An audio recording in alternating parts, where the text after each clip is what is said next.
What's up, miscreants who love slop? I sure do, and that's why we have Griffith. So, first off, I actually think Griffith is really cool, except he's kind of an infinite only kind of unit, and that sucks.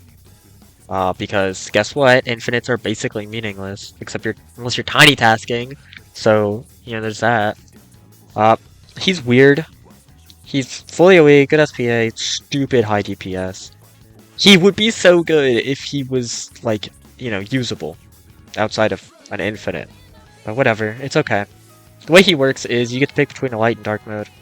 Pick light mode, you get another one, which we're going to do later. If you pick dark mode, you need to have guts placed, and you have to have a certain amount.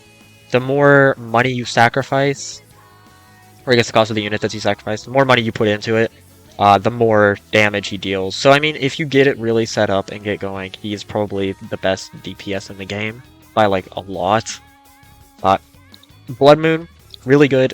After he does Hemorrhage 250 times, he just becomes really good.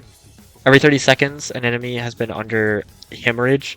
They take more damage and take Bleed also, which Bleed, I think, has been nerfed recently. I don't know, they shadow nerfed it. It used to do like 120% or something like that. Now it does like 50%, so you gotta love it. If Guts is on the map and it's past wave 30, there's a 2.5% chance that the Eclipse will start, which gives a variety of buffs to Griffith here. Depending on his form, I think, and also just he gets a general damage buff, like right here. But whenever he kills an enemy and the Eclipse is on, they just come back with their max health. So that's nice, but summons are kind of not good, so, whatever. Overall, stupid high DPS, and there's literally nothing else to this, like, at all. He's just really expensive, and he does the most damage. He does the biggest numbers, and we love big numbers, so, I guess it's that. It's cool to look at, not a terrible... I don't love the Guts model, but I actually quite like this one, so pretty nice. Yeah. That's the dark form, so we're gonna move on to the light form now. Yup, it's time for the light form. I love my light form. Tripled, not great. The damage is fine, but that's obviously not why you're gonna be using him. We're using him for the buffs. Every 60 seconds he gives a 50% damage buff for 55 seconds to everything on the map. Really good.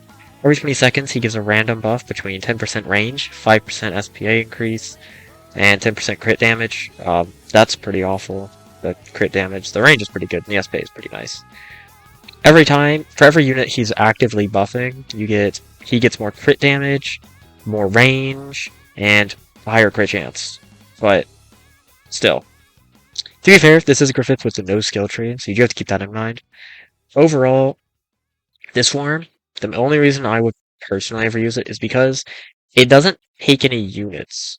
I don't remember the exact requirements for it, but it doesn't take your units, which is really nice. And it is a nice little buff thing, so this is the only one you'll be using, and, like, anything else. So unless you're, like, playing infinites for the sake of playing infinites, um, you're gonna be using this one, if you use Griffith at all. He's good. He's good. He's really good. And I feel like just having Griffiths is enough. But I kind of feel like it could have been an extreme boost. Or they could have just completely reworked the units instead of just slapping new evos on them. Like, the Guts one is literally just the same character. Like, there was no way to progress the evolution. So it's just the same idea. Like, it's both him and the Berserker armor. Except one's basically an extreme boost of an extreme boost. Whatever. I'm just talking now. So, that's it. Bye bye. Lingango, lingango, li guli guli, watcha lingango, lingango, lingango, li guli guli, watcha lingango, lingango.